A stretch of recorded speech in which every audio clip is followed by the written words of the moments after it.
فإن أصدق الحديث كتاب الله وخير الهدي هدي محمد صلى الله عليه وسلم وشر الأمور محدثاتها وكل محدثة بدعة وكل بدعة ضلالة. Kaum muslimin dan muslimat, al-hadirin wal hadirat wal musyahidin wal musyahidat, bapak dan ibu-ibu, saudara-saudara dan saudari alim ulama, cerdik pandai, tokoh adat, tokoh masyarakat yang hadir di rumah mengaji Al-Azam Pekanbaru ataupun yang menyaksikan melalui media dimanapun berada. Alhamdulillah atas taufik dan hidayah yang Allah berikan kepada kita. Pada kesempatan ini, mudah-mudahan dengan hati yang ikhlas, niat yang ikhlas, kita datang ke tempat ini untuk sama-sama mengaji, menguatkan iman kita, menambah ilmu kita, mengokohkan keyakinan kita di atas petunjuk Al-Quran dan As-Sunnah melalui al-usul allati bana alaiha ashabul hadis da'watahum ilallah, pondasi dan landasan utama ahli hadis dalam berdakwah kepada Allah Subhanahu wa ta'ala, dan masih dalam al-aslu al-awwal, yaitu landasan utama, yaitu yang paling utama dari seluruh landasan yang ada, yaitu mentauhidkan Allah Subhanahu wa ta'ala. Kita sudah secara panjang lebar atau melalui kitab ini membahas tentang mentauhidkan Allah, baik dari rububiyahnya, uluhiyahnya, dan sekarang masuk atau asma dan sifatnya. Ma'asyal kiram, muhimmat tauhidil asma'i was sifat, hal-hal yang urgen dalam mentauhidkan Allah SWT dalam asma dan sifatnya. Kembali kita ingatkan bahwa untuk mengenali sesuatu dengan baik adalah melalui salah satu dengan 3 cara atau dari 3 cara. Tidak ada 4-nya. Kalau tuan-tuan nambah tadi saya terima. Yang pertama, melihat langsung. Melihat langsung. Kalau kita sudah melihat langsung, kita tahu bentuknya seperti apa, kaifiat dan kerjanya seperti apa, dan seterusnya. Tentu saja untuk mengenali yang gaib tidak mungkin dilakukan dengan melihat, kecuali antum bisa masuk ke alam gaib. Mau masuk alam gaib? Ya berarti habislah alam nyata ini. Artinya antum pindah ke alam barzakh, dah mulai jadi gaib. Mau dipanggil nanti fulan gaib, berarti enggak hadir. Berarti alam mengenali dengan cara ini tidak mungkin dilakukan untuk mengenali Allah SWT semasa kita di dunia ini. La tudrikuhu al-absar wa huwa yudrikul absar wa huwa al-latiful khabir. Allah tidak bisa diliputi oleh penglihatan, dan dialah yang meliputi segala penglihatan. Jadi tidak bisa kita lihat di dunia ini. Nabi kita sang kekasih Allah yang paling dikasihinya, yang paling disayang dan dicintainya, sampai Isra dan Mi'raj ke Sidratil Muntaha menemuinya, tidak diberikan kesempatan untuk melihatnya, karena memang itu adalah hadiah yang disimpan untuk orang-orang beriman di surga nanti. jadi surga, karena dia lebih nikmat dari nikmat surga. Maka Nabi pun tidak melihat Allah SWT. Nurun anna arahu, yang saya lihat adalah hijabnya cahaya, dan saya tidak bisa melihat Allah Tabaraka wa Ta'ala. Berarti tidak ada jalan mengenali Allah SWT tentang sifat-sifatnya, bagaimana dia, tak bisa melalui jalan ini. Ya, tak kalau antum punya ilmu kasyaf atau ilmu ulu kasok, ya, naik ke puncak ulu kasok bisa nampak Allah di sana. Ya, seperti aliran-aliran yang menyimpang yang mengatakannya bisa membuka hijab bertemu dengan Allah Tabaraka wa Ta'ala. Terjelas penyimpangannya. Yang dilihatnya itu ya mungkin dajjal-dajjal, syaitan-syaitan. Nah, karena syaitan memang tidak bisa menyerupai Allah, tidak bisa. Cuman dia ngaku Allah kan banyak setannya. Yang ngaku Tuhan kan banyak. Banyak ngaku Tuhan. Wih, banyak kan? Antum ragu nampaknya. Fir'aun ngaku Tuhan dia, Namrud ngaku Tuhan. Iblis sering menipu yang dikatakannya syekh yang ditipunya, bukan orang biasa, syekh yang ditipunya karena dia mengaku Tuhan. Besok Dajjal menipu kita juga mengaku Tuhan. Makanya orang-orang yang belajar tentang Allah SWT melalui sifat-sifat yang diberitakannya tidak bisa tertipu oleh tipuan-tipuan syaitan tadi. Tapi orang yang tidak melalui firman Allah mengenalnya gampang tertipu, karena dia melalui pendapat orang, orang. Ini cara yang pertama untuk mengenali sesuatu dengan baik, melihat langsung. Jelas lah. Misalnya Ka'bah, antum udah pernah ke Ka'bah? Kalau benar tunjukkan bagaimana bentuknya. Hah? Berapa bentuknya? Segi 4. Alhamdulillah. Berarti betul dah melihat itu. Tingginya berapa? Anda mulai hilang. Hah? Tidak pernah ngukur kan? Ngapal pun tidak. Ya sama. Nah, masyaallah kiram dirahmati Allah. Tapi setidaknya terbayang nampak kan? Karena sudah melihat langsung. Yang belum pernah melihat, bagaimana kira-kira? Melihat gambarnya melalui audiovisual, melalui televisi.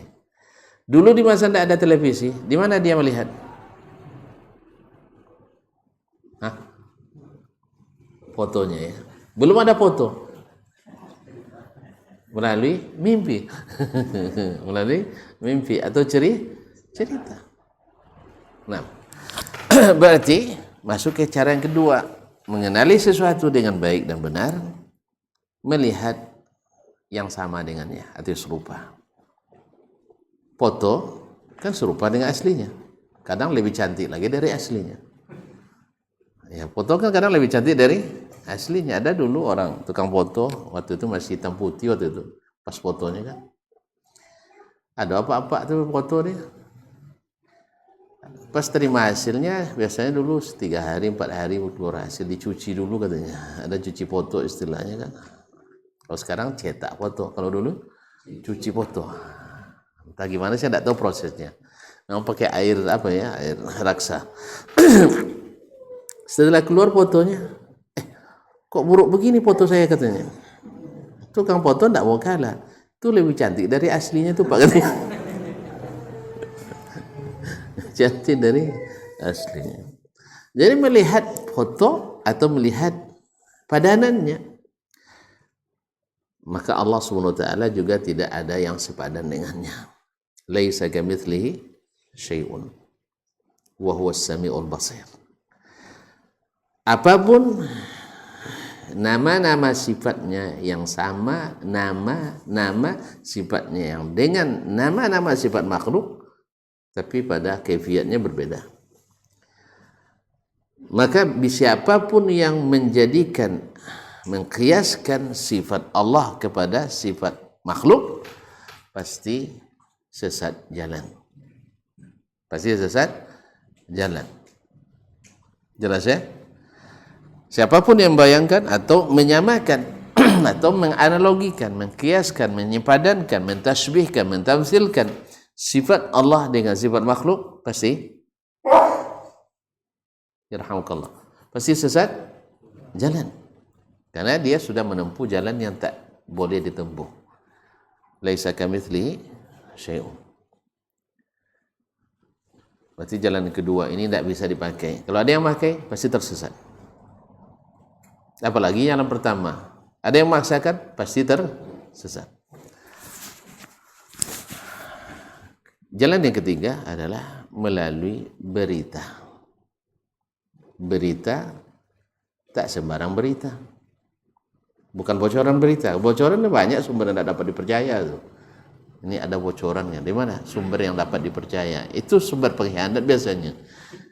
Sudah jelas berita tak boleh dibocorkan, tiba-tiba dia bocorkan. Bisa dipercaya?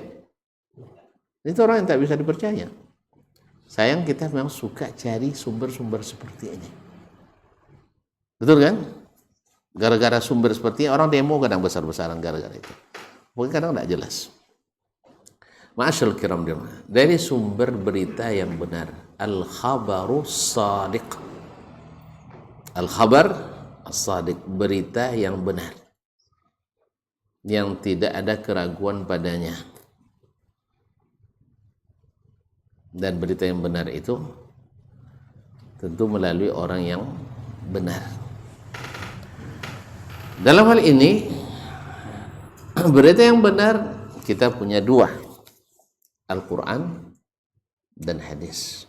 Al-Quran alhamdulillah sanadnya tidak perlu diperiksa karena mutawatir seluruh ayatnya, bahkan hurufnya. Alif lam mim riwayatnya mutawatir. Ya, alif lam mim, lagi Al-Fatihah. Barangkali ayat atau surat yang paling mutawatir adalah Al-Fatihah. Karena pasti siapapun yang ngambil sanad, yang talaqi dan talqin Al-Quran pasti mulai dengan Al-Fatihah. Karena dipakai untuk ibadah yang diulang setiap hari 5 kali minimal. Al-Fatihah. Bahkan orang mati pun dikirim Al-Fatihah. Tapi antum jangan nunggu-nunggu kiriman. Kiriman itu kadang-kadang itulah, kadang sampai, kadang enggak. Kadang komunikasi kadang. Tapi pastikanlah yang sampai antum bawa langsung. Ustaz ya. Tapi jangan tercecer di jalan. Ikat dengan rapi, simpan di tempat yang tertutup dan yang steril gitu. Masyaallah kiram dirahmati Allah. Jadi melalui berita as-sadiq, berita yang benar, yaitu dari Allah dan Rasulnya sallallahu alaihi wasallam. Antum dapat berita dari koran saja, Masya Allah, luar biasa percaya, ya kan? Ini koran nih katanya. Assalamualaikum. Ada berita penemuan orang yang dengan dasarnya hanya memperkirakan ini batu umurnya 3 juta tahun. Iya kan? Ya kan ketemukan orang menhir misalnya. Tahu menhir? Hah? Batu nisan kuno, batu purba. Lalu diperkirakan oleh yang ahlinya, perkiraan kan? Katakan perkiraan bahwa umurnya 3 juta tahun. Antum langsung sami'na wa ta'ana. Siapa Anda? Gitu. Tidak boleh ragu itu. Karena dia pakar arkeologi. Tahu arkeologi? Seorang arkeolog. Artinya penemu-temu peninggalan-peninggalan lama. Dia tahu. Dia percaya dan diyakini. Padahal dia tidak menyaksikan penciptaannya. Ya kan? Dia hanya memperkirakan, yakin luar biasa. Peneliti yang di mukaddimah penelitiannya menyebut penelitian ini walaupun sudah dilakukan dengan seksama secara tim dan bersama-sama, tapi walaupun demikian pasti ada kekurangannya. Maka kritik dan saran yang membangun sangat diharapkan dari pembaca yang budiman. Tapi luar biasa percayanya orang karena ini hasil penelitian. Bagaimana dengan yang maha teliti? Yang maha teliti sampai kepada kita beritanya dari yang as-sadiqul masduq, yang benar dan dibenarkan, yang diberi Allah SWT tugas menjelaskan sehingga tidak ada yang ragu-ragu. Semuanya Nabi jelaskan kepada kita. Kalaulah Nabi jelaskan bagaimana istinja dengan batu atau dengan kayu, ada kayu ya, dengan air atau istijbar dengan batu, dijelaskannya. Mana mungkin beliau tidak menggunakan bahasa yang jelas untuk sesuatu yang tidak bisa diakali untuk mengetahuinya. Pasti lebih jelas. Ini penting, mukaddimah ini penting kaum muslimin dan muslimat, karena banyak dari yang menyimpang seperti yang Allah sebutkan dalam Al-Quran, فَأَمَّا الَّذِينَ فِي قُلُوبِهِمْ زَيْغٌ فَيَتَّبِعُونَ مَا تَشَابَهَ مِنْهُ ابْتِغَاءَ الْفِتْنَةِ وَابْتِغَاءَ تَأْوِيلِهِ. Orang-orang yang di dalam hatinya ada penyimpangan, ada kecenderungan pada yang batil, mencari yang mutasyabihat, itu yang diikuti, meninggalkan yang muhkamat. Kau menung tuntun. Ini menung serius atau bingung? Nah, serius ya? Nggak, jangan tegang, kita tenang aja. Santai, tidak ada pemaksaan ini. Nah, tenang-tenang aja. Nah, kau muslimin dan muslimat dirahmati Allah. Ini mukaddimah penting. Sebab mustahil Nabi, tentu saja sebabnya Allah SWT, untuk hal yang tak masuk bab ijtihad di dalamnya, tidak bisa dibanding-bandingkan dan dikomparasikan, dianalogi dan dikiaskan. Lalu Nabi tak jelaskan maknanya. Harus ditunggu ulama abad keempat, kelima dan seterusnya untuk menjelaskan. Padahal Nabi sudah menyebut sebaik-baik generasi zaman Nabi, generasi zaman tabi'in, generasi setelahnya. Terus ternyata mereka tidak tahu maknanya. Kapan tahu? Di ulama abad keempat, yang mereka sendiri bingung juga sebenarnya. Ada yang mengartikan begini, ada yang mengartikan begini, ada yang mengatakan tidak tahu maknanya, ada yang mengatakan maknanya kalau dibahas bisa membawa kekufuran, ada yang bilang tidak boleh dibahas maknanya, ada yang bilang tidak, maknanya mesti dia cari makna yang sesuai hati. Akhirnya takwil pun yang tidak sama. Oleh itu kaum muslimin dan muslimat, di sini manhaj ahlus sunnah wal jamaah sesuai dengan namanya ahlus sunnah wal jamaah adalah mengikut sunnah, mabna wa makna. Bukan mengikut sunnah terima hurufnya, maknanya dibuang. Ya, bapak diterima pak, tapi tidak boleh kerja di sini. Apa makna? Bapak tidak mungkin ditolak karena bapak lulus, cuma tidak saya kasih kerja. Suka? Ini memang itu tuan kaum muslimin. Hurufnya diterima. Kita bicara bukan masalah hurufnya.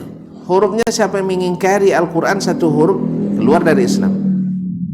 Yang kita bicara itu menerima maknanya, bukan menerima hurufnya. Karena sepakat tidak boleh menolak Al-Quran satu huruf pun, tidak menolak hadis Nabi yang sudah jelas, tidak boleh satu huruf pun, tapi maknanya. Karena Nabi bicara bukan menyampaikan huruf tanpa makna. Jelas? Baik, sekarang sudah siap, kita mulai masuk. Kan bukan di mana tadi? Bukan di mana, habis waktu. Baik. Qala si Amr Abdul Mun'im Salim hafizahullah, sahibul kitab, Wa min ahammil masail allati khalafa fiha al-hadis ahla az-zaghi wad-dalal wa ashab al-hawa mimma yata'allaqu bi tauhid al-asma' wa sifat mazhabuhum fi itsbati sifatil bari subhanahu wa ta'ala wa asma'ihi. Di antara masalah terpenting di mana berbeda ahli hadis, berbeda ahli sunnah. Ahli hadis kan ahli sunnah sama ya? Sama enggak? Atau beda? Ahli hadis bukan ahli sunnah. Ahli hadis ahli bid'ah. Ya. Nah, mohon maaf Pak Imam datang kita. Ahlan wa sahlan. Hayakallah. Itulah orang ini pecah apanya fokusnya. Imam yang datang ya, nah. Hayakumullah. Barakallahu fiik. Di antara masalah terpenting di mana berbeda ahlul hadis dengan ahlul zayd, yaitu ahli zayd. Zayd itu menyimpang dari kebenaran, wad-dalal, dan orang yang tersesat jalan, wa ashabal hawa, dan pengikut hawa. Ashabul hawa, pengikut pikiran, pengikut keinginan. Karena keinginan itu datang dari pikiran. Kan begitu, dari mata turun ke hati. Cinan di mata, pikun dek kepala. Akhirnya ndak lolok malam. Iya kan? Nah. Ma'asyarul kiram dirahmati. Wa ashabul hawa, pengikut hawa, yaitu pikiran. Keinginan mimma yata'allaqu bi tauhidil asma' was sifat, yang berkaitan dengan mentauhidkan Allah dalam asma' was sifat, mazhabuhum bi itsbati sifatil bari, yaitu mazhab mereka dalam menetapkan sifat-sifat Allah yang Maha Mencipta, wa asma'ihi, dan nama-namanya. Berbeda rumus, berbeda hasil. Ya Ustaz ya? Berbeda rumus, berbeda hasil, tidak sama. Makanya ma'asyarul kiram dirahmati Allah, berbeda rumus, berbeda hasil. Berbeda metodologi, berbeda konklusi. Makanya ahlul hadis, kata beliau, mazhabu ahlil hadis bi itsbati sifatil bari, mazhabnya ahli hadis dalam menetapkan sifat al-bari, yaitu nama Allah SWT. Fa aqidatum bi dzalika hiya aqidatu ahli sunnati wal jamaah. Akidah mereka dalam masalah itu adalah akidah ahlus sunnah wal jamaah, ahli as-sunnah, yang selalu bersama sunnah. Wa tariqatuhum hiya tariqatu ahli ittiba', dan jalan yang mereka tempuh adalah jalan orang yang mengikuti ittiba'. Siapa yang diikuti? As-salaf, Rasulullah dan para sahabat. Wa mazhabuhum wa mazhabu ahli al-haq, dan mazhab mereka adalah mazhabnya ahli al-haq, karena mereka mengikuti ahli al-haq, yang mengikuti yang diturunkan oleh al-haq, Allah tabaraka wa ta'ala. Fa mazhabum fi dzalik, mazhab mereka ahlul hadis, seperti yang ditulis oleh para ulama, seperti yang menamakan kita akidahnya dengan akidah ahli hadis, aqidatus salaf wa ahli hadis, Syekh Abu Utsman As-Sabuni rahimahullah ta'ala. Fa mazhabum fi dzalik huwa mazhabus salafis salih rahmatullahi alaihim. Mazhab mereka dalam masalah ini adalah mazhabnya as-salafus salih, salaf yang salih rahmatullahi alaihim. Wa huwa, bagaimana cara berimannya mereka? Al-imanu bi sifatillahi ta'ala, mengimani sifat-sifat Allah, wa asma'ihi, dan nama-namanya, allati wasafa biha nafsahu, yang dia sebut sifat itu untuk dirinya, fi ayatihi wa tanzilihi, dalam ayat-ayat dan wahyu yang diturunkannya, au ala lisani rasulihi sallallahu alaihi wasallam, atau melalui lisan rasulnya sallallahu alaihi wasallam, min ghairi ziyadatin alaiha, tidak ditambah-tambah. Jadi tidak dibuat sifat Allah dari pendapat tapi dari yang didapat. Jelas tak? Tak ditambah dari pendapat, tapi dari dalil yang didapat.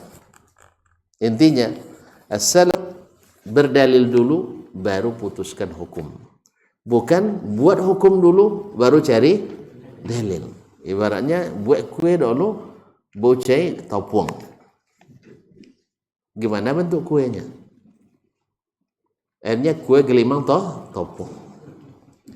Betul enggak? Kita cari tepung dulu, habis itu baru cari bahan yang lain, lalu diaduk, hasilnya menjadi kue apa jadinya? Brownies. Makanya lezat. Nah, lezat jadinya. Tapi kalau buat kue dulu, baru cari tepungnya, garamnya datang kemudian, akhirnya kue gelimang tepung dan garam. Akhirnya ada mesin berlebih di satu tempat dan tak terasa garam di tempat yang lain. Apa sebab? Dibuat hukumnya dulu, diamalkan dulu, baru cari dalilnya. Ini yang masalah. Beda metodologi. Diamalkan dulu, baru dicarikan fatwanya. Akhirnya tentu saja yang namanya manusia banyak kelemahan. Ada yang kuat ilmunya, kuat pula syahwat dunianya. Akhirnya kalah ilmu gara-gara syahwatnya. Gimana tuh Bu ya? Betul yang dikatakannya itu cuman ya kalau kita lawan nanti kita diperangi masyarakat. Karena dia bilang, memang ini tidak ada tuntunannya, tidak dari Nabi, tidak dari sahabat, tidak dari tabi'in, cuman sudah mentradisi di masyarakat. Kalau kita salahkan, kita diperangi orang. Berarti syahwatnya mengalahkan ilmunya. Ya kan kalau diperangi orang berarti kan tidak dapat jadwal. Kayak gitu. Kalau diperangi orang kan tidak diundang. Dari awalnya kondang, kodok diundang, akhirnya tinggal kandang. Kadang-kadang diundang.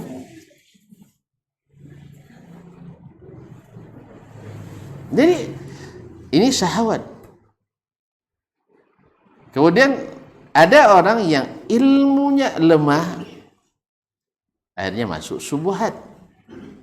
Ilmu lemah itu apa? Karena diambil dari aliran-alirannya, bukan diambil dari sumber yang aslinya. Jadilah diambil pendapat sipulan, oh itu jangan main-main, itu ulama besar itu, tidak mungkin salah. Terus Nabi, oh enggak, antum harus pahami menurut pemahaman dia. Terus sahabat memahami gini, itu masa lalu, masa sekarang beda pemahamannya. Akhirnya habis dengan roterika waktu, ujung-ujungnya kita tak akan pernah bersatu. Karena yang dikedepankan adalah buat kuenya dulu dan harus laku. Baru cari bahan-bahannya. Jelas ya? Kalau kita Ahlus Sunnah tidak cari bahan lengkap, kemudian dipilah, diklasifikasikan mana yang dimasak dulu. Kalau bikin goreng joyong, jengkol, apa yang digoreng dulu? Pandai. Tahu nih. Jengkolnya dulu ya, habis itu maconya, habis itu penikmat kaum muslimin. Kalau digoreng bawangnya dulu, baru jengkolnya, bagus hasilnya. Goreng bawangnya, habis itu setelah setengah matang bawangnya masukkan jengkolnya. Gimana? Sakit perut gitu ya. Ini juga dalil yang ditempatkan budan pada tempatnya, hasilnya membuat sakit perut. Buat sakit perut. Cara masaknya, cara istimbatnya beda, tidak sesuai, akan menyebabkan penyakit. Itu juga terjadi. Dalil benar, tapi istimbatnya tidak benar. Masalahnya benar, tapi memahami masalah tidak benar. Seperti orang yang mengkiaskan masalah agama dengan perayaan-perayaan kenegaraan. Orang bikin hari raya keagamaan, seperti ayo poso 6. Antum sudah puasa 6. Hari rayanya sudah. Kenapa enggak? Iya kan enggak mesti semua yang ditinggalkan Nabi harus kita tinggalkan. Buktinya antum enggak ngaji, Nabi enggak ada di rumah ngaji azam. Allah musta'an. Masyaallah kiram dirahmati Allah SWT. Ada yang menyamakan bahwa antara hari puasa 6 ini seperti orang memperingati hari kemerdekaan, memperingati hari pembebasan, misalnya pembebasan daerah tertentu dari penjajahan dan sebagainya. Menurut teman-teman sama apa beda? Beda atau sama?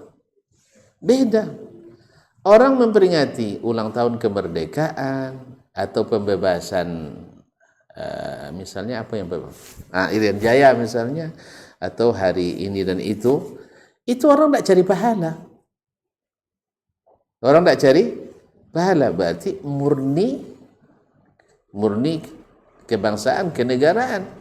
Tapi kalau orang puasa 6 cari pahala atau tidak? Hari raya cari pahala pun tidak? Cari pahala. Maka ini menggambarkan tasawwurul mas'alah khata'.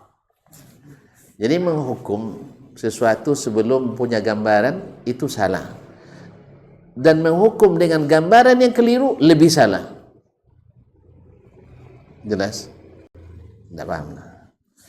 Menghukum sesuatu, ini pena ini apa nih? Spidol. Tentunya begini. Sebelum antum punya gambaran, tidak boleh menentukan at-tasawwur qabla al-hukum. Nah, harus punya gambaran dulu. Kalau diminta fatwa nanti, tidak bisa berfatwa kalau tidak punya gambaran. Antum ditanya nanti tentang haji secara virtual. Bisa fatwa? Ini virtual tidak berarti. Apa haji virtual? Jangan berfatwa di situ. Apa sebab? Sebab tidak punya gambaran, berfatwa juga menyesatkan. Jelas? Lalu saya buat gambaran yang keliru tentang itu. Seluar fatwa berdasar gambaran keliru, ini juga fatal. Jelas? Termasuk sufiqin dah. Ya, nanti belajar usul fikih kita. Kaum muslimin dan muslimat dirahmati Allah. Jadi mazhabnya Ahlul Hadis adalah mazhabu as-salaf as-salih. Wa huwa al-iman bi sifatillah ta'ala wa asma'ihi allati wasafa biha nafsuhu fi ayatihi wa tanzilihi atau ala lisani nabi rasulih sallallahu alaihi wasallam min ghairi ziyadatin 'alaiha. Beriman dengan sifat Allah yang Allah sebutkan untuk dirinya. Allah sendiri yang nyebut untuk dirinya. Kita kan tidak bisa melihat dah. Bisa melihat? Tidak. Nabi bisa melihat? Tidak. Kita melihat yang sama dengannya? Tidak. Ada yang sama dengan Allah? Tidak. Ada yang menyerupainya? Tidak. Berarti tidak bisa kita melihat sesuatu yang serupa dengan Allah. Tinggal lagi berita yang sah tadi kan lupa tuh. Dari tadi mana? Baru aja dah lupa. Nah, berita yang hak. Dari mana? Dari Allah. Kepada siapa? Rasulullah SAW. Jalannya jelas atau tidak? Jelas. Melalui malaikat Jibril. Yang digelar dengan Al-Amin. Siapa yang gelar? Yang di langit. Sebab tinggalnya di langit.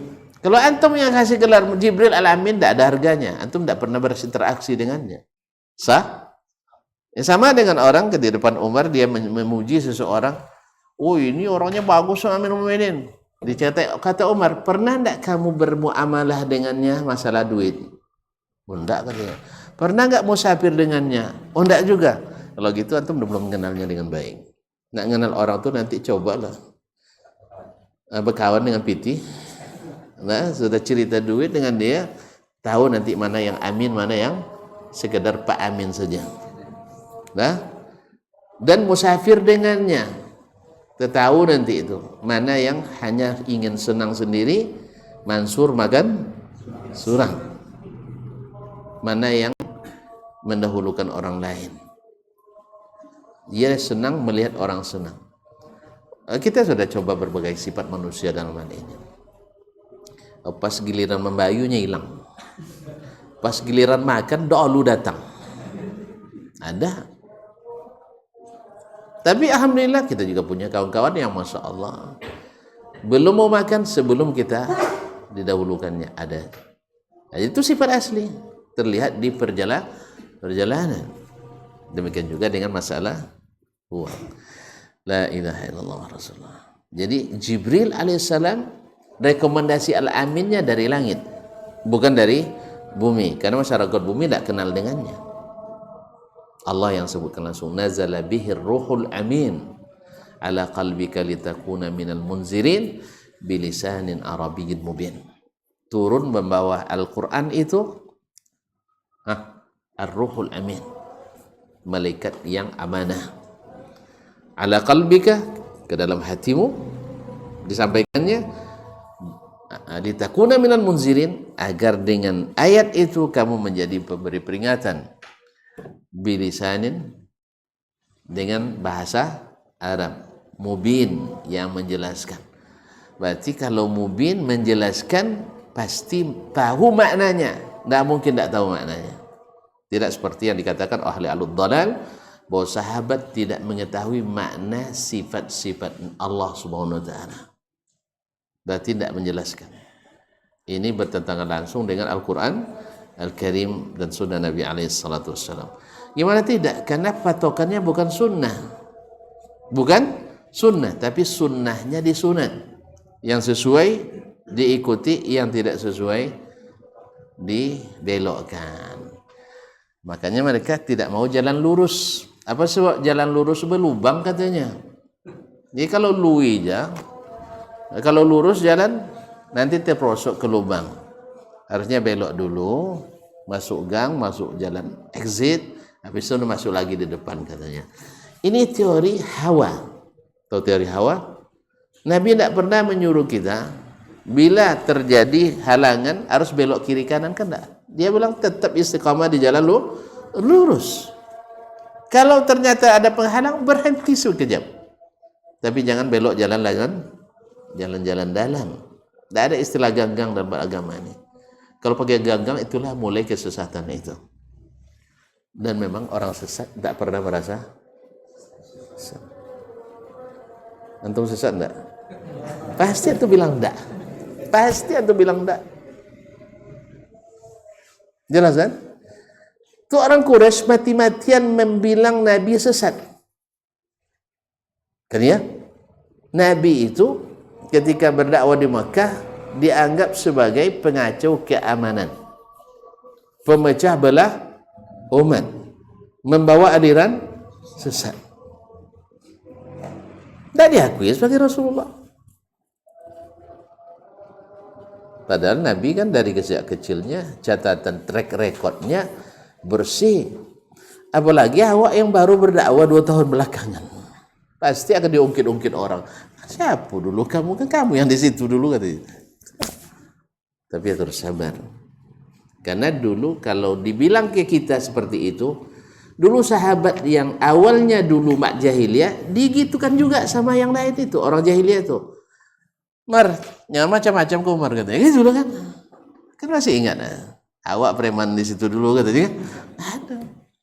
Tapi enggak, itu syaitan. Nah, jelas. Baru 2 hari masuk Islam katanya. Kayak gitu. Baru 2 hari masuk Islam dan menyesat-nyesatkan orang. Sama bahasa sekarangnya, ngaji Rabu. Ngaji hari Rabu, Kamis gunting kumis apa? Gunting jenggot, gunting apa? Enggak, gunting celana. Salah saya, betul. Apa nyimak nampaknya. Nah, jadi Rabu ngaji, awak untung enggak Rabu ngaji, Kamis awak ngaji. Ini enggak kena. Ngaji Rabu, Kamis gunting celana, Jumat panjangkan jenggot, Sabtu berpatuah katanya. Itu bahasa-bahasa jahiliyah dulu seperti itu juga memang. Jadi kalau ada yang ulang-ulang hari ini memang, ya walaupun kita tidak sebut orangnya jahiliyah, tapi ini gaya jahiliyah. Bukan begitu gaya kalau memang nak menyebutkan hak-hak, batil, ini dalilnya. Bukan dengan mengatakan meremehkan pendapat, oh itu tidak ngerti apa-apa, lebih bisa wawasan sempit dan sebagainya. Tidak. Buktikan, ini dalilnya. Ini dalilnya. Orang akan nanya nanti, Allah tidak bertempat misalnya. Apa dalil buyanya? Tentu kalau dalil kan tahu orang, Al-Quran, apa lagi? Hadis, habis itu ijma', kias jelas tidak berlaku. So Allah bisa dikiaskan. Nah, tolong dalilnya di Al-Quran Allah tidak bertempat. Itu tidak ada dong nyinya kan itu. Tidak ada. Di mana boleh dapat? Di hadis ada enggak? Tidak juga ada. Ada enggak ijma' sahabat yang mengatakan mereka Allah tidak bertempat? Tidak juga wasul. Akhirnya kaedah ini, walaupun kita juga mengatakan Allah tidak memerlukan tempat, betul. Cuma dijadikan itu untuk menolak beribu ayat dan hadis, ini yang bermasalah. Jelas? Alhamdulillah. Karena belum masuk masalah. Kalau antum bilang jelas kan tidak perlu kita nambah lagi. Baik. Azan dulu ya. Habis itu kita pulang.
kaum muslimin dan muslimat.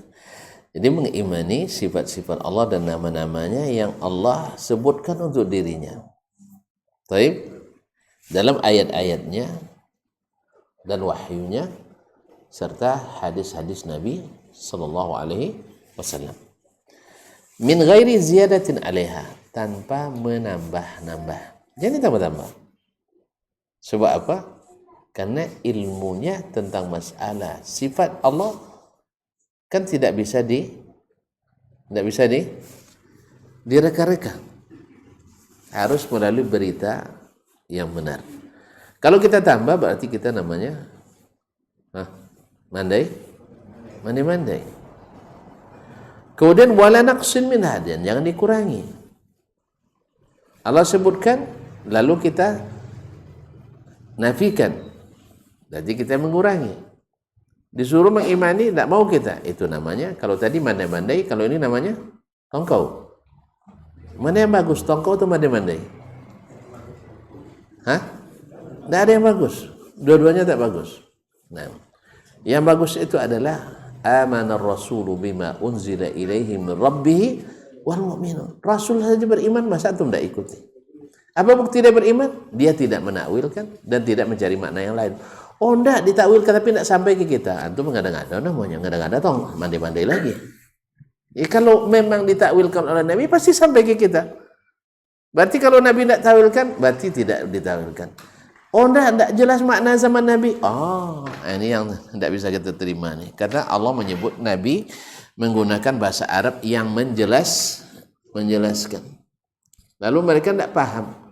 Kemudian dalam keadaan tidak paham diridhai pula oleh Allah agamanya.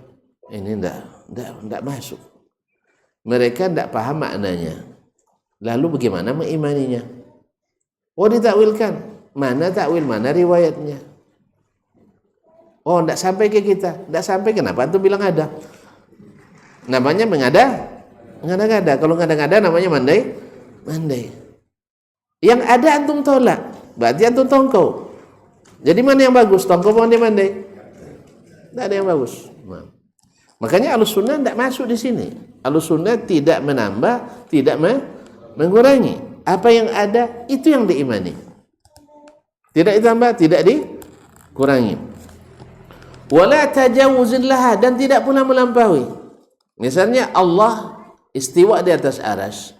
Lalu kita tidak sebutkan seperti raja istiwa atau seperti raja duduk.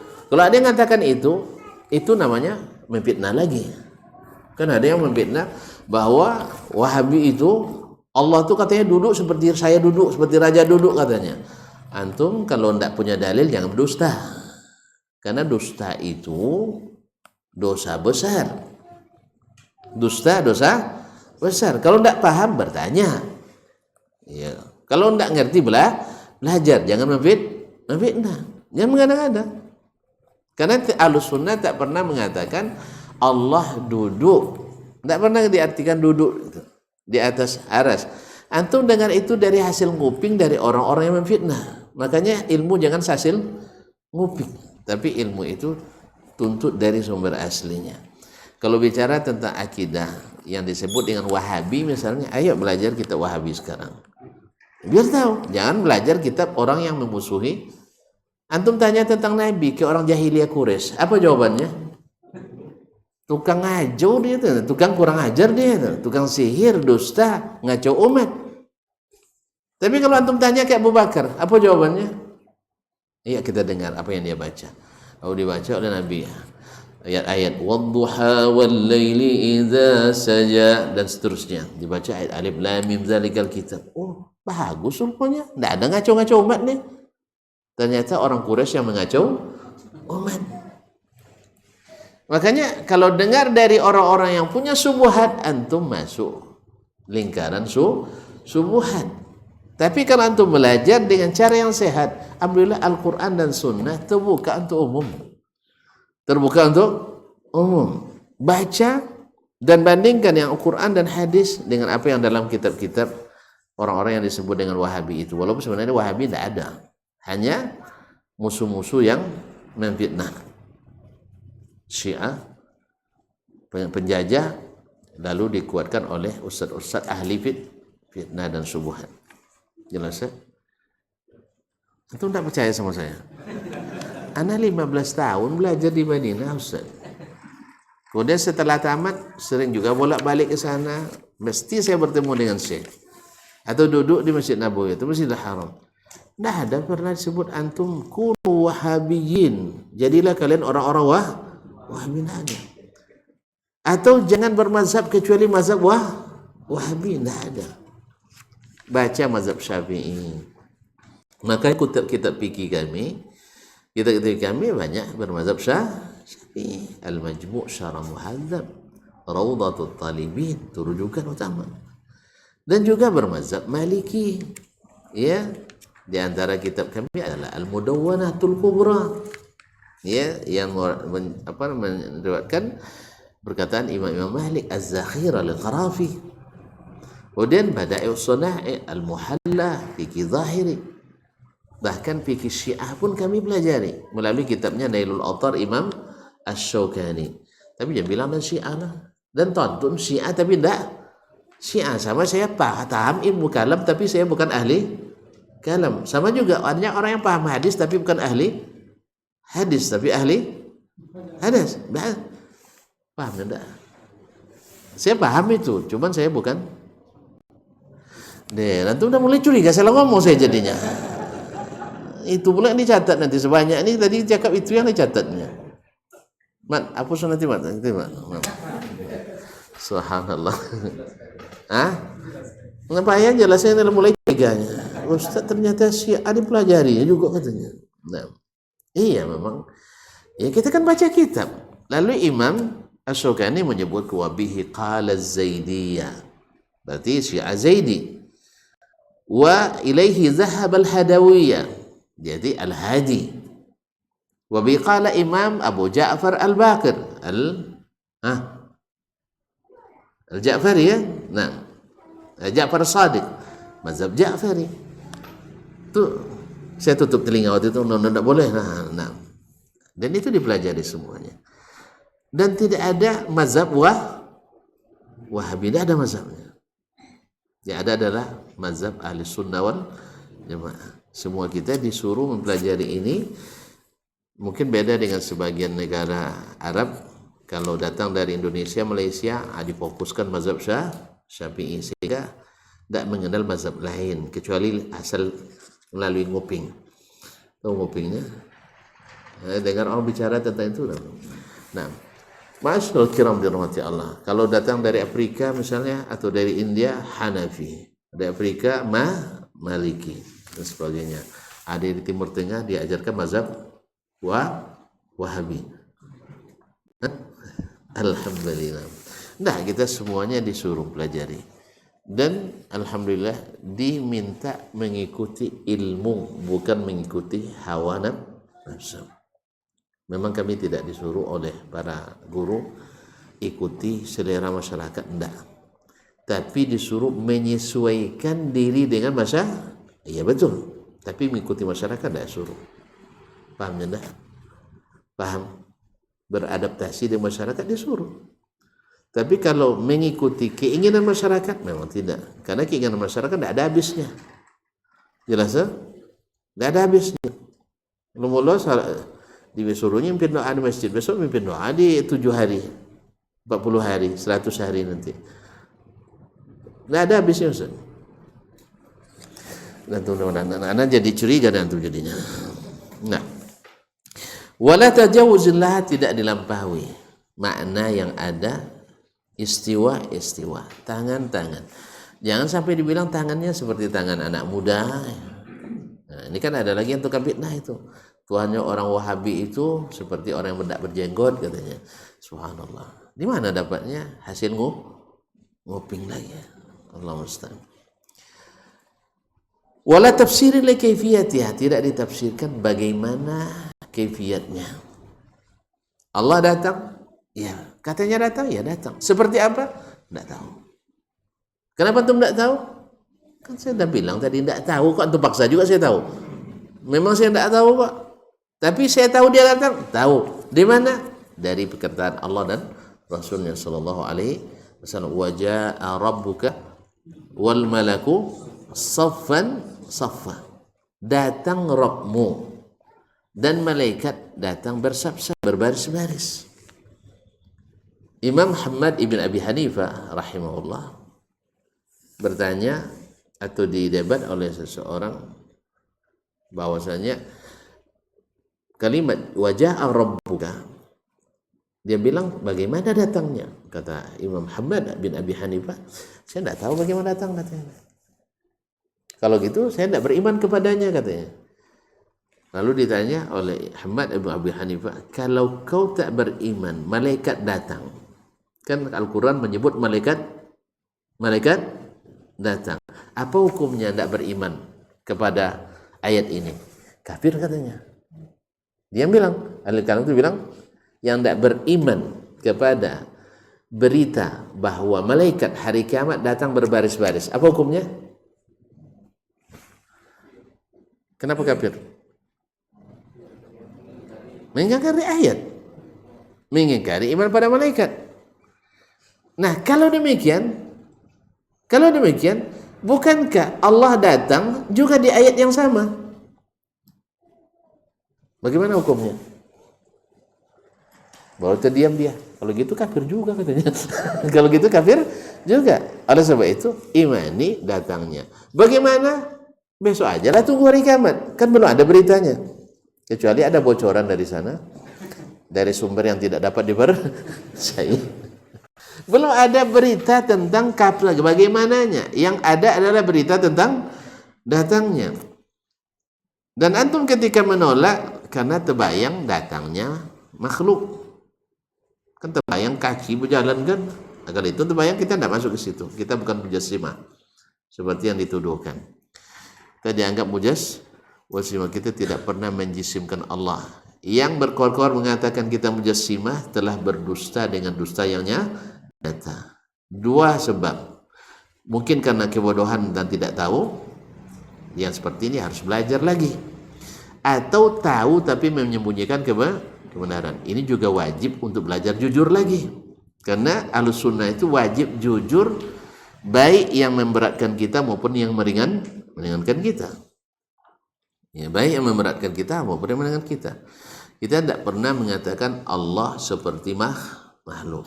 Justru kita tidak pernah mengkiaskan Allah kepada makhluk. Yang menolak sifat-sifat Allah itu pasti mengkiaskan Allah kepada makhluk, setelah itu ditolaknya sifat itu. Sebenarnya barangnya sangat jelas, cuman hilang patuh dek kah? Hilang patuh dek kah? Ketujuh. Dan terlalu lama diyakini, tidak mungkin ditinggalkan. Disitulah pentingnya kita mengingat-ingat hadis Nabi. Walaupun secara sanad tidak sahih, tapi matannya sahih karena didukung oleh ayat la yu'minu ahadukum hatta yakuna hawahu taba'an lima ji'tu bih. Tidak sempurna iman seseorang sampai hawa, yaitu pikirannya, pendapatnya sejalan dengan apa yang aku bawa, yaitu syariat yang Nabi jelaskan. Nah, Nabi katakan seperti yang Allah katakan, maka kita pun harus mengimani seperti yang Allah dan Rasul katakan. Jangan cari makna lain yang tidak dikatakan Nabi dan tidak dikatakan oleh Allah Subhanahu wa taala. Ma'asyiral kiram dirahmati Allah, wala ta'wil wala tafsir li kaifiyatnya, tidak ditafsirkan bagaimana kaifiatnya, wala ta'wilin laha bima yukhalifu zahira, dan tidak pula ditakwil dengan makna yang tidak sesuai dengan zahirnya. Karena ini mandai-mandai juga, kan? Tidak ada dalilnya. Ya, kecuali pikiran. Karena kalau begini mesti begini, ini pikiran. Nah, lalu dibenturkan dengan ayat. Nanti akan disebutkan ada ayat muhkamat, ada ayat mutasyabihat. Harusnya muhkamat didahulukan, mutasyabihat dibelakangkan. Ini enggak, mutasyabihatnya dimajukan. Padahal mana yang banyak muhkamat dari mutasyabihat? Pak Imam, muhkamat lebih banyak. Kalau mutasyabihat didahulukan, maka akan banyak ayat berguguran. Itulah sebabnya mereka menolak banyak ayat. Apa sebab? Yang dikemukakan mutasyabihatnya. Wa huwa ma'akum aynama kuntum. Dia bersamamu pun dimanapun kamu berada. Ini kan ayat mengandung multi tafsir. Bisa diartikan Allah sendiri yang bersama kita. Tapi ini tidak ada dalilnya. Tapi yang benar adalah ilmu Allah bersama kita. Dan ini jadi dalam bahasa Arab. Kemanapun kita pergi di siang hari, matahari menemani kita. Pernah matahari turun ke sini? Hah? Pernah matahari menemani antum naik mobil? Jangan-jangan matahari udah duduk jok mobil antum. Bakar sih, 6.000 derajat Celcius panasnya. Jelas? Tapi bahasa, kemanapun kita pergi, matahari selalu bersama kita. Benar tidak bahasanya? Benar tidak? Apakah artinya matahari duduk bersama kita? Apakah maknanya matahari menyertai kita di rumah kita? Ya tidak, cahayanya. Demikian juga dengan ayat wa huwa ma'akum aynama kuntum. Demikian juga wa wallazi fis sama'i ilahun wa fil ardi ilahun. Dia yang di langit disembah dan disembah juga di bumi. Bukan Allahnya di bumi. Ini ayat juga mengandung dua makna. Tidak mungkin dia di langit dan juga kan tidak mungkin lah. Mungkin, berarti dua jadinya. Jangan-jangan Allah punya ilmu pecah rogo. Anda tahu antum ilmu ini ya? Mau diajarkan? Dalam satu waktu bisa berada di berbagai tempat. Antum harus jadi wali dulu. Nah, silakan daftar. Kan sudah dibuka pendaftaran jadi wali. Di mana kantornya, Pak? Pendaftaran jadi wali. Kan saran enggak, pokoknya asal daftar mesti jadi. Asal sudah daftar mesti jadi. Tolong diantarkan nanti kawan-kawan, Pak. Biar bisa tahu ilmu pecah. Ma'asyiral kiram dirahmati. Ini kan mengada-ngada. Karena kalimat ilah di sini adalah ma'luh. Maknanya mahluh ini berarti Allah diibadati di langit dan Allah diibadati di bumi. Ala ahadil maknayin. Nah, yang mutasyabihat ini yang ditonjolkan. Yang muhamadnya Ar-Rahmanu 'alal 'arsy istawa dibelakangkan. Jelas? Belum jelas. Nanti kita perjelas. Panjang lagi zaman tuh. Iya, panjang lagi. Asal tuan-tuan mau mengaji terus, insya Allah akan kita tamatkan. Tapi kalau sudah tidak mengaji lagi, kita ganti. Ya, udah capek ngaji itu terus susah katanya. Ya kan ada seorang syekh waktu itu mengajarkan kitab Tauhid, Syekh Muhammad Abdul Wahab. Udah 3 kali tamat, diulang terus sama Syekh. Ada yang aktif ngaji itu, Syekh, udah 3 kali ini saya tidak ganti kitab. Udah bosan. Awak udah tamat lagi kan? Udah bosan pula. Udah bosan katanya. Syekh tidak menjawab. Dia teruskan karena ingin menjawab dengan aplikasi. Dan lupa pula anak tadi tentang pertanyaan tadi. Saya menyampaikan sebelum kajian, inna lillahi wa inna ilaihi raji'un. Musibah. Waqa'a zina fi bani fulan. Terjadi perbuatan zina di kabilah itu. Gimana kira-kira tanggapan jemaah? Astagfirullah, auzubillah, inna lillahi wa dan sebagainya. Semuanya mengucap. Ya kan? Mengucap kan? Kalau orang kita mengucapnya Masya Allah katanya. Orang kita suka Masya Allah katanya. Masya Allah itu sesuatu yang menakjubkan, bukan sesuatu yang orang bikin dosa. Masya Allah juga. Nah, akhirnya orang Natalan diucap juga selamat gara-gara itu. Nah, Masyaallah kiram. Terus Syekh dah melihat tanggapannya luar biasa, auzubillah dan sebagainya. Dah lama berselang, saya menyebutkan lagi, si fulan nyembelih ayam untuk membuka sasana silat. Ternyata tanggapannya dingin saja. Tidak ada subhanallah, tidak ada inna lillah, tidak ada auzubillah, bahkan masya Allah pun tidak ada. Nah, lalu saya baru menjelaskan. Kemarin ketika saya sampaikan berita tentang zina, kalian masya Allah, ya kalian tanggapannya luar biasa. Apa sebab? Ini kan dosa besar, betul, maksiat besar. Tapi ketika saya sebutkan si fulan nyembelih ayam untuk menyemah lapangan, kalian tanggapannya biasa-biasa saja. ternyata belum paham kalian kitab tauhid ini. Mana yang lebih besar dosanya? Orang yang beli ayam untuk menyewa lapangan daripada orang yang berzina. Termasuk diteruskan kitab ini nampak. Yang beli ayam. Karena di situ ada unsur syirik, menyembelih bukan karena Allah. Karena permintaan penunggu, kalau tidak diganggu. Jelas? Makanya ketika kitab tauhid tidak diaplikasikan, inilah hasil. Berarti belajar saja belum cukup. Harus ada aplikasi. Kalau kita lihat di tempat kita hari ini, mana orang yang lebih dahsyat pengingkarannya terhadap narkoba kah atau orang-orang yang meminta ke kuburan? Narkoba. Padahal mana yang lebih besar dosanya? Sana ada kesyirikan, di sini minimal di sana ada bid'ah besar walaupun tak sampai syirik. Yaitu kalau minta pada Allah tapi merasa dikabulkan dekat kuburan. Ini bid'ah.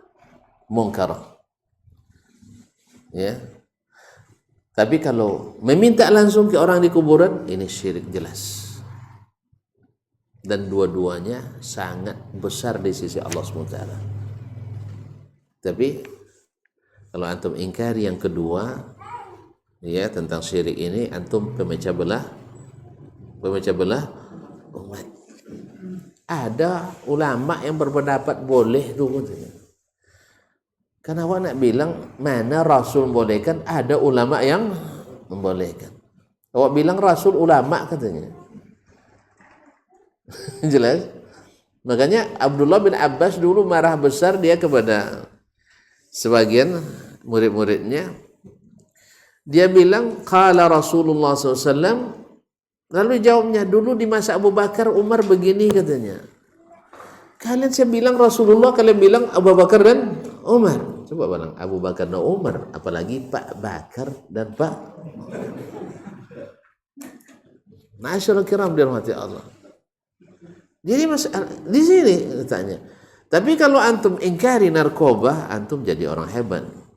Dapat bintang maha putra. Ini baru ustadz. Kalau yang tadi sutad. Ya, kerjanya membid'ahkan amalan orang, kerjanya mensyirikkan orang.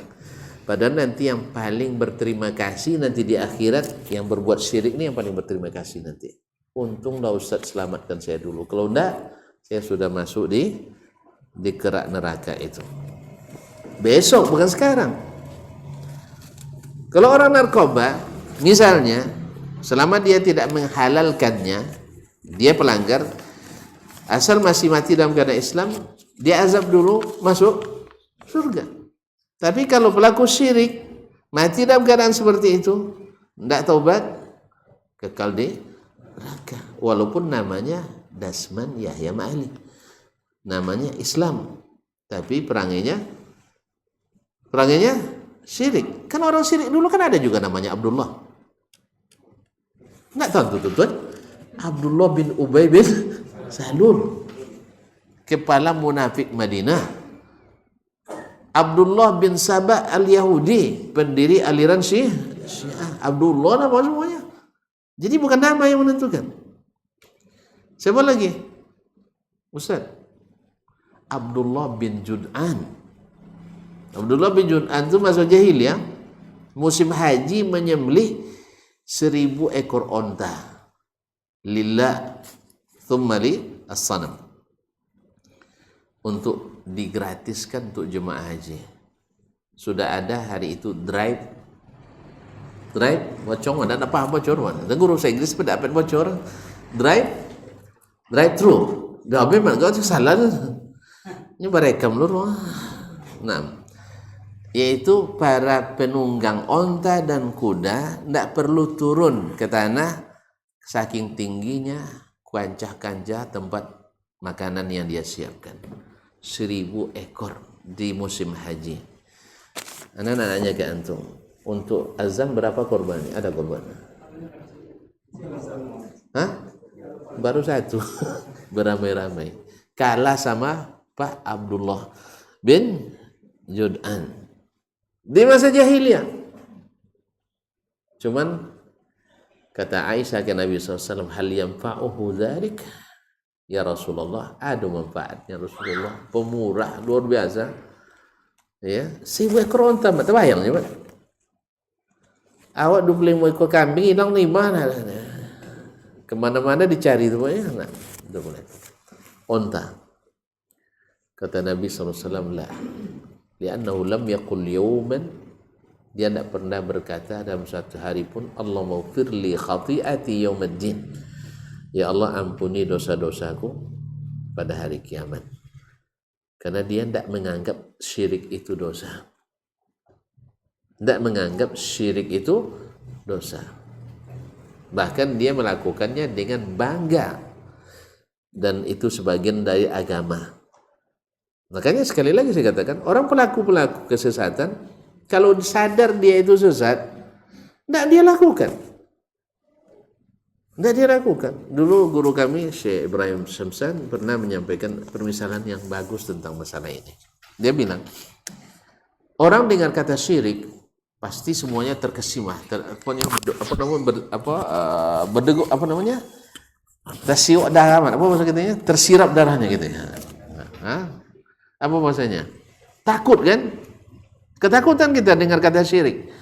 Cuman masalahnya tak pernah dibahas syirik itu seperti apa. Sebab kalau dibahas memecah belah umat. Nabi kan itu yang dibahasnya dulu, akhirnya memecah belah umat di Makkah. Sebab akan dibahas nanti tentang hukum menyembelih bukan karena Allah. Bagaimana ngantarkan kepala kerbau ke muara sungai walaupun diiringi dengan la ilaha illallah. La ilaha illallah. Jangan tuh bahas tuh. Pakai selawatan tuh, selawat badar ngantarnya kadang. Nah. Kalau dibahas memecah belah umat. Jadi tidak boleh dibahas. Kalau dibahas memecah belah umat. Masalah penyimpangan agama beda-beda boleh dibahas sebab memecah belah umat. Akhirnya kita lebih fokus pada korupsi, pada kolusi, pada nepotisme. Ini hebat-hebat kalau bahas ini nih. Sebab mengerti kondisi keumatan dan kemasyarakatan, ngerti politik apa yang terjadi. Ini bicara tentang bid'ah. Padahal diantaranya hal-hal yang besar seperti ini. Sehingga tidak dibahas, sehingga sebagian besar umat tidak tahu. Jadi beliau menganalogikan sama dengan orang dengar singa. Dia tahu singa itu buas. Cuman tidak pernah ditengokkan ke dia seperti apa singa itu. Tidak gambar, tidak video, tidak ke kebun binatang. Jelas ya? Tiba-tiba suatu hari datang, karena rumahnya tepi hutan pula, datang singa itu. Wih, Masya Allah kucing cantik. Ya. Ya kan badannya atletis, pinggangnya ramping, bodinya kekar, kumisnya kumis tupis hiasan, kumisnya apa mengembang, jenggotnya panjang, Masya Allah, bulu pas ininya kembang. Dibukanya taringnya, tersenyum dia sama saya katanya. Karena dia tidak tahu itu, syirik, tidak tahu dia itu singa. Yang tahu dia itu adalah yang pernah terlihat mirip kucing, rupanya ada kucing besar rupanya ya katanya. Dikiranya itu kucing. Kalau dikira kucing sebesar apapun orang takut enggak? Enggak takut orang. Jadi kata syirik itu tidak boleh dibahas. Sebab dibahas nanti takfirian itu meradikal. Akhirnya memecah belah umat katanya. Sebab menghukum amalan orang. Jangan menghukum amalan orang. Hukum aja urusan sendiri. Ini masalah orang dah buka bioskop di Timur Tengah, di Arab Saudi. Itu yang dia dakwakan. Ya akhi. Antum kalau jadi raja Arab Saudi baru bicara itu. Tapi kalau hanya sekedar ngawar-ngawar di sini apa gunanya? Dia bicara orang bikin konser sekali setahunnya, awak tiap malam ada konser. Itu terlihat sama dia. Na'udzubillah tsumma na'udzubillah. Begitulah kita akhirnya orang tidak kenal apa itu syirik, seperti apanya tidak kenal, hanya kenal nama. Sehingga dia melakukannya merasa itu kucing raksasa, merasa itu sebagai bagian dari minta berkah, merasa bagian daripada tawassul, bagian daripada istighatsah. Karena tidak dijelaskan mana yang tawassul syar'i, mana yang tawassul bid'i, mana yang tawassul yang bawa kepada tauhid, mana tawassul yang menghancurkan tauhid. Kalau dibahas ini kan masalah khilaf ulama ini. Jadi khilaf ulama tidak boleh pada ulama yang mana. Nasallallahu alaihi wasallam.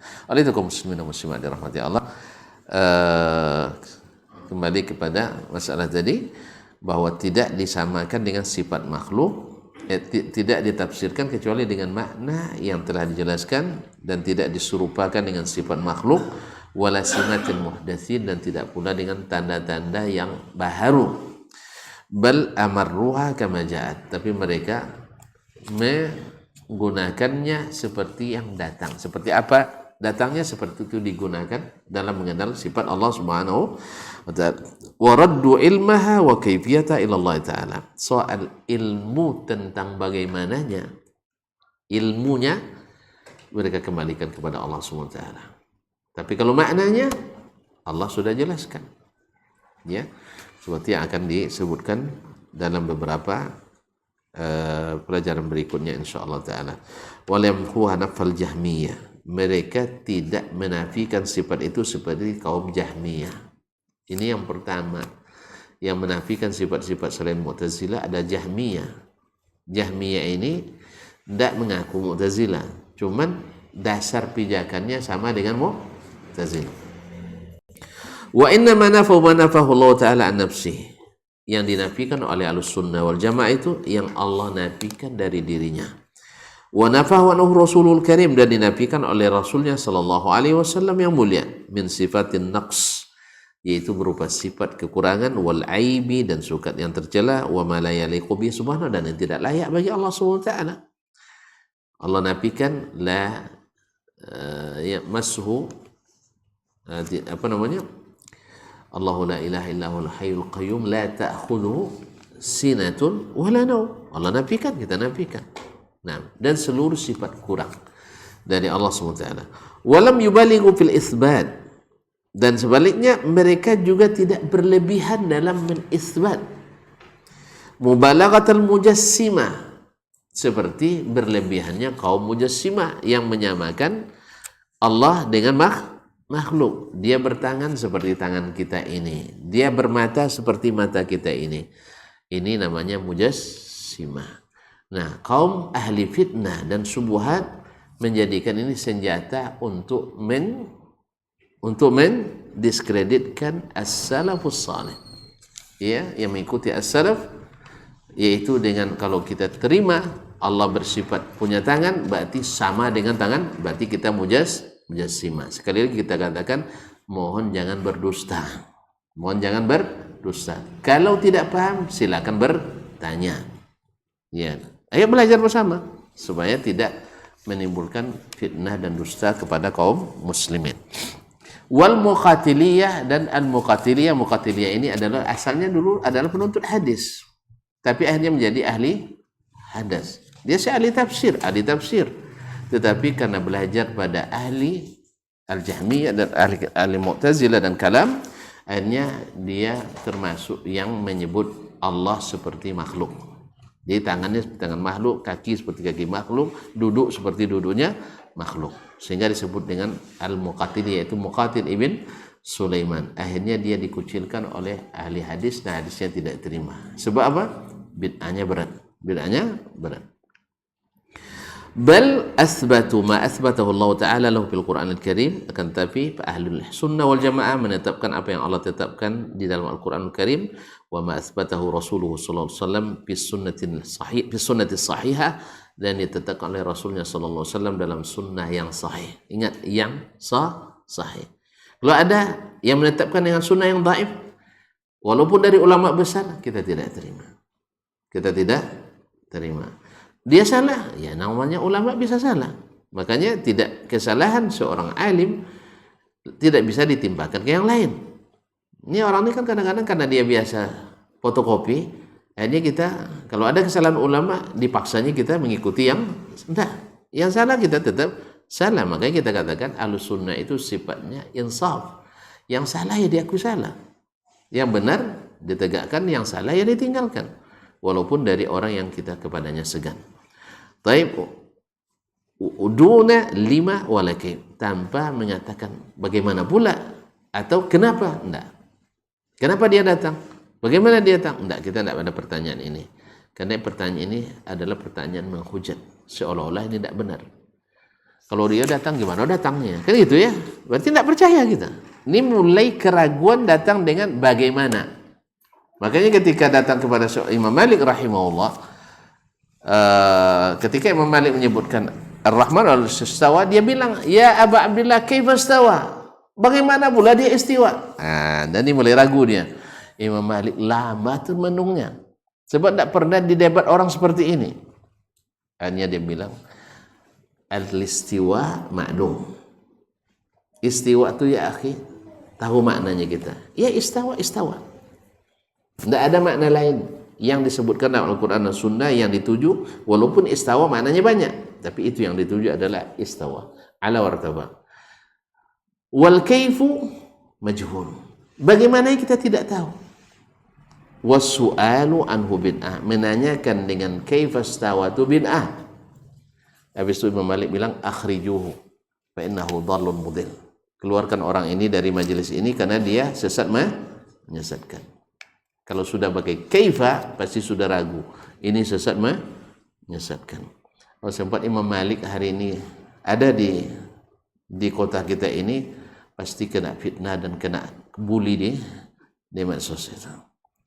Ya, kena bully dia di medsos. Apa sebab? Pikirannya picik, tidak mengikuti aliran ke ilmu kalam. Allahu musta'an. Tapi karena untung beliau lebih dulu, sehingga banyak yang narik beliau ke ilmu kalam. Seolah-olah Imam Malik mengikut khalaf, bukan pengikut as-salaf. Allah musta'an wa alaihi tuklan. InsyaAllah besok kita sambung lagi. Tidak ada pertanyaan karena belum selesai. Ya, pertanyaan nanti setelah selesai aja. Mudah-mudahan tak ada lagi karena ada lupa semua. Nah, terima kasih dan mohon maaf. Wallahu ta'ala alam. Wassallallahu ala nabiyina Muhammad sallam. Nak nanya juga antum. Tapi berkenaan dengan ini, jangan yang lain-lain. Nah. Ada bertanya? Nanti jadi beban pikiran pula, tidak tidur malam. Ada? Tidak, alhamdulillah. Ini kayaknya tidak paham. Terima kasih dan mohon maaf. Subhanakallahumma hamdika asyhadu an la ilaha illa anta astaghfiruka wa atubu ilaik. Wassalamualaikum warahmatullahi wabarakatuh.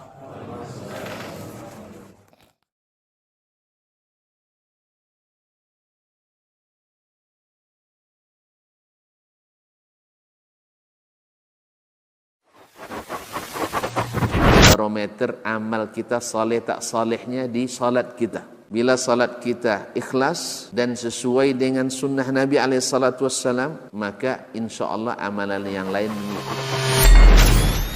Ini aktivitas ini membantu saya di akhirat atau akan menyulitkan saya di akhirat?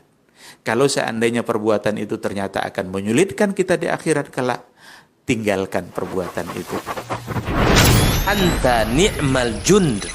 Kamu adalah sebaik-baik prajurit. Coba lihat. Kamu adalah sebaik-baik prajurit. Maka tujuannya adalah menghancurkan kehidupan rumah tangga.